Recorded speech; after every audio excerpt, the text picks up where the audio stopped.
संस्था संस्थापक मेयर आदरणीय कमल भूषालज्यू, आदरणीय समाजसेवी बुवा धर्मराज अधिकारीज्यू लगायत सम्पूर्ण अतिथि महानुभावहरू र विशेष गरी यो संस्थामा कार्यरत यहाँका कर्मचारी स्टाफहरू र सेवा लिनको लागि आउनुभएका सम्पूर्ण सेवाग्राही महानुभाव सबैमा म न्यानो हार्दिक अभिवादन छ।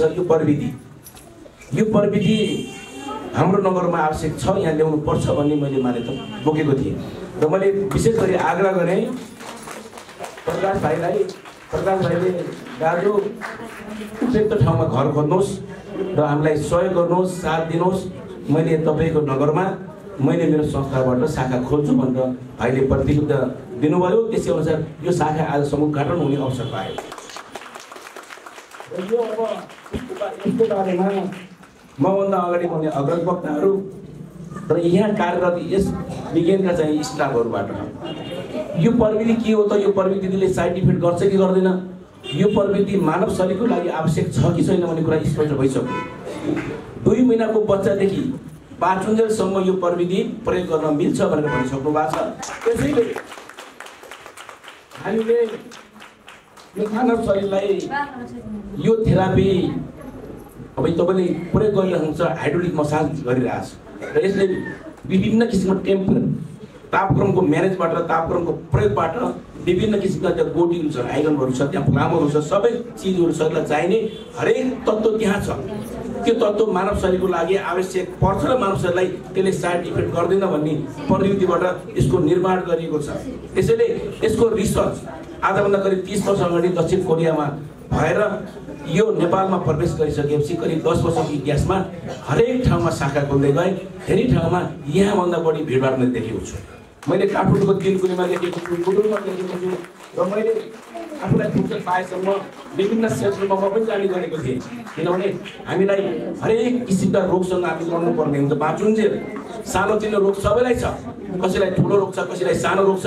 हरेक किसिमका समस्याबाट हामी विशेष गरी हामी गुज्रिरहेका छौँ। हाम्रो मानव शरीरमा सबभन्दा ठुलो समस्या भनेको नसा खुम्चिने, नसा बाउडिने, नसा च्यापिने, हिँड्डुल गर्न कठिनाइ हुने हरेक समस्या रोगीबाट हामी ग्रसित छौँ।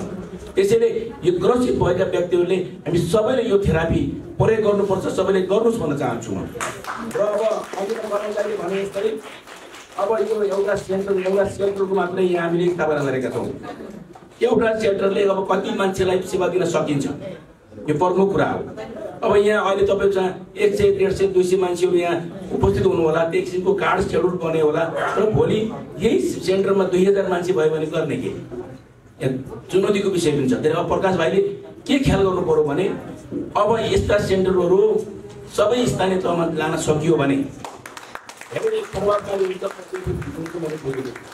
र हामीले चण्डीगढ नगरपालिकाको सन्दर्भमा चण्डीगढ नगरपालिकाको सेरोफेरोमा हाम्रा 12 वडा छन्। ती वडाहरूमा कहाँ यस्तो प्रविधिको आवश्यक छ, त्यहाँ हामीले कसरी सेवा दिन सक्छौँ भन्ने कुरा हामीले पनि बुझ्नुपर्नेछ। त्यसैले हामीले यी उपकरणहरू खरिद गरेर स्थानीय सरकारको तर्फबाट यी उपकरणहरू खरिद गरेर आफै पर्ने ठाउँमा सन्धिखर्कका कुनै पनि ठाउँमा हामीले यो सेक्टरको चाहिँ राख्न सक्यो भने त्यहाँका सेवा गरी आमा बाउ दाजुभाइ हाम्रा नागरिकले सेवा लिन सक्छन् मैले बुझेको छु। त्यसैले त्यसतर्फ हाम्रो ध्यान गएको छ। अब मैले के भन्नु खोजेको भने तपाईँहरू यहाँको सेड्युल अनुसार, यहाँको स्टाफको चाहिँ भनाइ अनुसार तपाईँहरू कति बजेदेखि कति बजेसम्म यहाँ आउने, अब तपाईँको त्यो कार्डमा लेख्नुपर्ने हुन्छ। तपाईँहरू कोही 6:30 बजे आउनुला, अर्को 7:30 बजे आउनुला, अर्को 8:30 बजे आउनुला, 9:30 बजे आउनुला। त्यसको भने भिडभाड हुँदैन र यो सेन्टरले करिब 12 घण्टा सेवा दिइरहेछ। बिहान 7 बजेदेखि बेलुका 7 बजेसम्म 12 घण्टा सेवा दिँदा कति सेवाग्राहीलाई सेवा दिन सकिन्छ त्यो हामीले मूल्याङ्कन गर्नुपर्ने हुन्छ। त्यसैले अब भिडभाड नगरिकन कमल दाइले भन्नुभयो 4 घण्टा एउटा मानसिक रोगी अथवा नसा चेपेको व्यक्ति आएर यहाँ भिडबाट बस्यो भने फेरि नराम्रो रोगसँग फेरि जुझ्नुपर्ने हुन्छ। त्यसैले उहाँहरूलाई सेड्युल अनुसारको अब कार्डमा लेख्ने, कति बजे आउने, त्यही अनुसारको सेवा दिने गरी हाम्रो यहाँको टिम, प्रकाश भाइको टिम, यो विज्ञान नेपाल सन्धिखर्क शाखाको जुन टिम हुन्छ यो टिमले म्यानेज गर्नुलाई म विशेष आग्रह गर्न चाहन्छु। अब यो चाहिँ संस्था कसरी दिगो राख्ने, भोलि संस्था चलाउनलाई आर्थिक समस्या पर्न सक्छ। किनभने स्टाफहरूको खर्च गर्नुपर्ने हुन्छ, घरबाट बिजुली पानी हरेक किसिमका आर्थिक कारोबार गर्नुपर्ने हुन्छ। एउटा सेन्टरले महिनाको 5-7 लाख रुपियाँ खर्च बेहोर्नु पर्ने हुन्छ। त्यो केही खर्च बेहोर्नु पर्दाखेरि सधैँभरि दिगो रूपमा चलाउनुको लागि केही न केही उपाय खोज्नुपर्ने हुन्छ।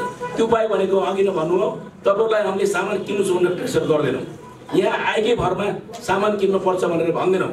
तर आफूलाई आवश्यक पर्ने सामान किन्न सक्ने क्षमता छ भने आफ्नो घरमा कुनै म्याट चाहिएला, कुनै अर्को प्रविधि चाहिएला, यहाँ भएका विभिन्न किसिमका प्रविधिमध्ये कुनै न कुनै प्रविधि तपाईँलाई आवश्यक पर्छ भने तपाईँले खरिद गरिदिनु होला। म बेसी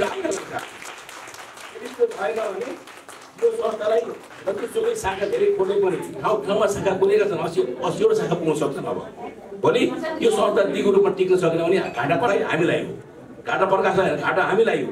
त्यसैले हामीले घाटा नहुने गरी दिगो रूपमा यो सेन्टरलाई हामीले स्थापना गर्नलाई टिकाउनको लागि हामी स्थानीय तहको सरकारको तर्फबाट पहल गर्नुपर्छ, तपाईँको तर्फबाट पनि पहल गर्नुपर्छ।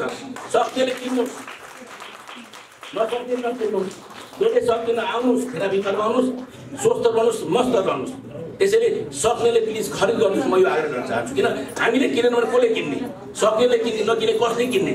यो प्रविधि आवश्यक छ भने एक छाक खानालाई कटौती गरेर भए पनि, हामीले फजुल खर्चलाई कटौती गरेर भए पनि, दैनिक खर्च हुने पैसालाई दिनको 100 रुपियाँ सेभ गरेर मुनि सेभ गरेर महिनाको 3000 जोगाएर भने वर्षको 36,000 जोगाएर भने कुनै न कुनै एउटा उपकरण किन्न सकिन्छ।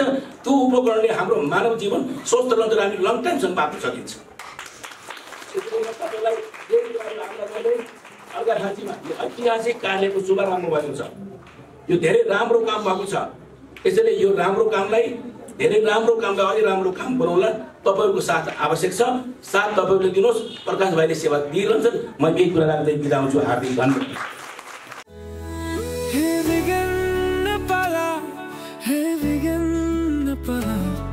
माया खुसी स्वस्थ नै हाम्रो जीवन, हे माया खुसी स्वस्थ नै हाम्रो जीवन।